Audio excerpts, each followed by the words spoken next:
नमस्कार छात्रों, मैं गिरिराज मंगल आज आपके समक्ष कक्षा 9वीं गणित प्रश्नावली 13.2 पृष्ठीय क्षेत्रफल एवं आयतन के बारे में अपन अध्ययन करेंगे, जिसका पाठ है बेलन का वक्र पृष्ठीय क्षेत्रफल, बेलन का संपूर्ण पृष्ठीय क्षेत्रफल। इनके बारे में आज अपन इस वीडियो में अध्ययन करने वाले हैं। देखिए, पहला क्वेश्चन है आपका, यदि बेलन की ऊंचाई 14 सेंटीमीटर तथा वक्र पृष्ठीय क्षेत्रफल आपको 88 वर्ग सेमी दे रखा हो तो बेलन का व्यास ज्ञात करना है। ये अपन को संकेत याद होना चाहिए कि बेलन की ऊंचाई को अपन किससे इंगित करते हैं? एच से, और बेलन का वक्र पृष्ठीय क्षेत्रफल जो होता है वो होता है 2 पाई आर एच। इसका मतलब क्या निकल के आया कि अपन को बेलन की ऊंचाई यानी एच का मान दे रखा है और बेलन का वक्र पृष्ठीय क्षेत्रफल यानी 2 पाई आर एच का मान दे रखा है। इसके माध्यम से अपन बेलन का व्यास ज्ञात करेंगे। तो देखिए, यहां सबसे पहले हम क्वेश्चन ए को हल करते हैं। दिया हुआ है बेलन की ऊंचाई एच बराबर हमको दे रखी है कितनी? 14 सेंटीमीटर, और बेलन का वक्र पृष्ठ जो होता है, बेलन का वक्र पृष्ठीय क्षेत्रफल यह होता है 2 पाई आर एच, अर्थात इसका मान हमको कितना दे दिया? 88 वर्ग सेमी दे दिया। ध्यान करेंगे, जब 2 पाई आर एच का मान अपन को 88 वर्ग सेमी दे रखा है तो हम क्या करेंगे?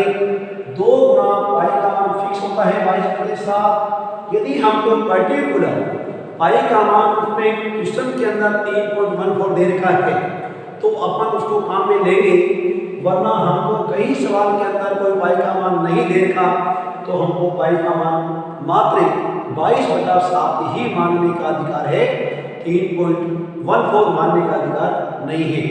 ये तो 3.14 हम जब ही मानेंगे पाई का मान जब हमको पर्टिकुलर सवाल के अंदर दे रखा होगा। तो देखते हैं, आर का मान हमको ज्ञात करना है, एच का मान हमको दे दिया 14 बराबर किसके करेंगे हम? 88।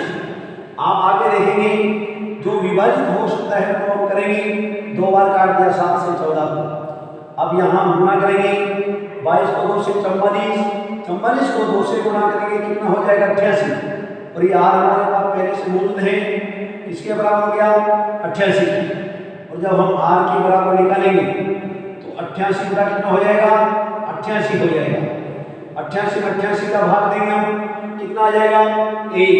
कितना हो गया? 1 सेंटीमीटर। ये हमको क्या प्राप्त होगी? बेलन की त्रिज्या। इसलिए हमको बेलन का व्यास निकालना है, अर्थात क्या निकालना पड़ेगा? त्रिज्या का दुगना। तो 12 निकालेंगे तो 2 गुना 1 करेंगे, अर्थात कितना हो जाएगा? 2 सेंटीमीटर। इसलिए ये क्या प्राप्त हो गया हमको? बेलन का व्यास।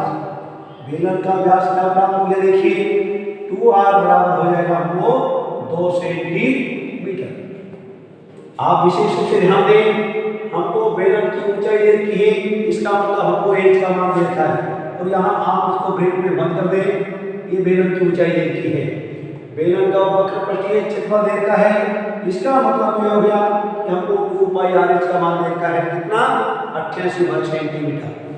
इसके माध्यम से हम आर का मान निकालेंगे और फिर उसका व्यास निकालेंगे। 2 पाई का मान इंटू आर इंटू एच का मान बराबर किसके क्या बने? 88। 7 से 14 को 2 बार काटा है, 2 को अपने 22 से गुणा किया 44, 44 को आर से फिर 2 से गुणा करने पर कितना आया? 88 आर। इसके बराबर कर दिया अपन ने 88। देखिए, जब आर की वैल्यू निकालेंगे तो सामने 88 में 88 का भाग दे देंगे गुणांक का, कितना आएगा? 1 सेंटीमीटर। ये हमको त्रिज्या प्राप्त होगी। हमको व्यास निकालना है, पता है व्यास त्रिज्या का दुगना होता है, तो आर बराबर क्या हो जाएगा? 2 गुणा 1 बराबर 2 सेंटीमीटर। ये हमको यानी बेलन का क्या प्राप्त हो गया? व्यास प्राप्त हो गया। अब हम देखते हैं इसके बाद में क्वेश्चन नंबर 2। क्वेश्चन नंबर 2 देखेंगे अपन। देखिए आप यहाँ क्वेश्चन नंबर 2 को हल करेंगे। हल क्रमांक 2 आप विशेष रूप से ध्यान से देखेंगे। क्वेश्चन नंबर 2 को अपन किस प्रकार से हल करते हैं। हमको बेलन की ऊंचाई कितनी दे रखी है, 1 मीटर दे रखी है। तो यहाँ लिखिएगा अपन दिया हुआ है बंद बेलना का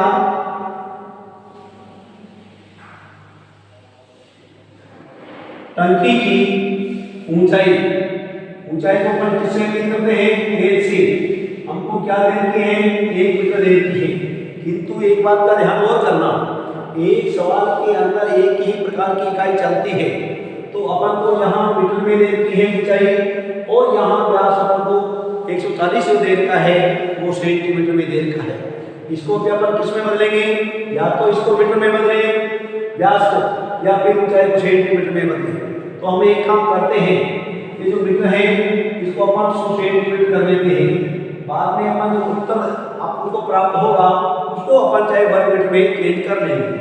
तो देखिए यहाँ व्यास हमको क्या दे रखा है, तो r बराबर 140 सेंटीमीटर दे रखा है। तो यहाँ अपन त्रिज्या निकालेंगे। त्रिज्या r बराबर कितनी हो जाएगी, 140/2 यानी 70 सेंटीमीटर हमको त्रिज्या प्राप्त हो जाएगी। अब त्रिज्या प्राप्त होगी तो देखिए यहाँ इसमें पूछा है इस बंद बेलनाकार टंकी को बनाने में कितनी चादर लगेगी। तो यहाँ लिख दीजिए ज्ञात करना है। याद करना है टंकी में लगी चादर का क्षेत्रफल, ये हमको ज्ञात करना है। हमको पता है कि बंद बेलनाकार टंकी है तो उसमें कितनी चादर लगेगी, उसके संपूर्ण पृष्ठीय क्षेत्रफल के बराबर। इसलिए टंकी का संपूर्ण पृष्ठीय क्षेत्रफल निकालेंगे। संपूर्ण पृष्ठीय क्षेत्रफल बराबर 2 पाई r और r + 1। ये टंकी किस आकार की है, बेलनाकार है। ध्यान दीजिए बेलनाकार टंकी का हमको क्या करना है, संपूर्ण पृष्ठीय क्षेत्रफल। सूत्र आपको याद रखना होगा, 2 गुणा I का मान 22/7 गुणा R का मान अपन ने निकाला 70 ब्रैकेट 70 प्लस h का मान हमने मीटर को सेंटीमीटर में बदल करके अपन इसको कर लिया था। 7 से अपन 70 को 10 बार काट देंगे तो 22 गुनी 44, 44 को 10 से गुणा करेंगे 440 हो जाएगा। 100 में हम 70 को जोड़ेंगे कितना हो जाएगा, 170 हो जाएगा। अब हम क्या करेंगे, 440 को किससे गुणा करेंगे अपन, 170 से गुणा करेंगे। तो ध्यान देंगे अपन अंतिम सूत्र को एक साथ लिख दीजिए। 17 को 44 से गुणा कीजिए, 17 चौकी 68 का 8 इसमें का 6 हो जाएगा। फिर 17 चौकी 68 से कितना हो जाएगा, 74 हो जाएगा। ये वर्ग सेमी चादर का क्षेत्रफल आया है। अपन इसको वर्ग मीटर में भी बदलना चाहें तो अपन इस बात को जानते हैं कि सेंटीमीटर को यदि अपन मीटर में बदलते हैं तो किसका भाग देते हैं, 100 का। किंतु यहाँ क्या है, वर्ग सेमी है और वर्ग सेमी को जब वर्ग मीटर में बदलेंगे तो किसका भाग देंगे, 100 × 100 यानी डबल बार भाग देंगे। तो 74,800 में हम क्या करेंगे, देखिए 100 × 100 का भाग देंगे और यहाँ अपना जो क्षेत्रफल आएगा वो किस में आ जाएगा, वर्ग मीटर में आ जाएगा। 2 शून्य से आप 2 शून्य काटेंगे। अब देखिए 748 में अपन को 100 का भाग देना है। 100 का भाग देना है तो क्या करेंगे, इकाई की तरफ से 2 छोड़ देंगे और दशमलव लगा देंगे। 4 दशमलव यानी 7.48 वर्ग मीटर ये उस बंद बेलनाकार टंकी में लगी चादर का क्षेत्रफल हो गया। अपन यहाँ लिखेंगे अतः टंकी में लगी चादर का जो क्षेत्रफल है वो कितना प्राप्त हो गया अपन को, 7.48 वर्ग मीटर। इस प्रकार से अपन जो है सूत्रों के माध्यम से बंद बेलनाकार टंकी में लगी चादर का क्षेत्रफल हम याद कर लेंगे। फिर बात को आप विशेष रूप से ध्यान से सवालों को समझेंगे और सवालों को समझने के बाद अपनी इनको नोटबुक में उतारेंगे और नोटबुक में उतारने के बाद जो है आप अन्य सवालों को इनके माध्यम से हल करेंगे और कोई भी समस्या आती है तो आप हमको जो है दूरभाष के माध्यम से और किसी भी माध्यम से आप अवगत कराते रहिए।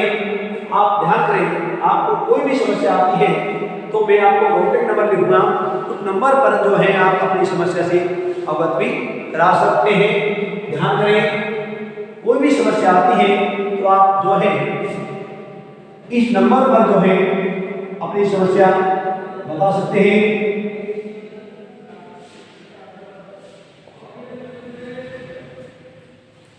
और YouTube चैनल पर भी आपको जो है अपने कॉन्टैक्ट नंबर आपको लिखे हुए मिलेंगे, वहाँ भी आप देख सकते हैं। तो इस नंबर पर जो है आप अपनी समस्या से अवगत भी करा सकते हैं। अब हम देखते हैं इसी का तीसरा क्वेश्चन। धातु के पाइप की लंबाई आपको दे रखी है। धातु के पाइप की जब पाइप का नाम आ गया तो समझ लीजिए बेलनाकार है, 77 सेंटीमीटर दे रखी है, आंतरिक व्यास 4 सेमी है और बाहरी व्यास 4.4 सेमी है। तो आंतरिक एवं बाहरी वक्र पृष्ठ का क्षेत्रफल अपन को ज्ञात करना है। अब देखिए हम क्वेश्चन नंबर 3 की बात करते हैं।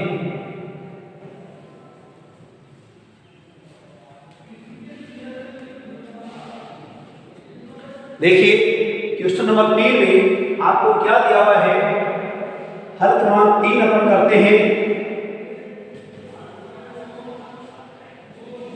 दिया हुआ है बंद बेलनाकार टंकी, यानी अपन को यहाँ पाइप की लंबाई, पाइप बेलनाकार है तो लंबाई ऊंचाई का काम करेगी। बेलनाकार पाइप की लंबाई जो कि ऊंचाई का काम कर रही है, यहाँ को 77 सेंटीमीटर दे रखा है। आंतरिक व्यास, आंतरिक व्यास देखिए,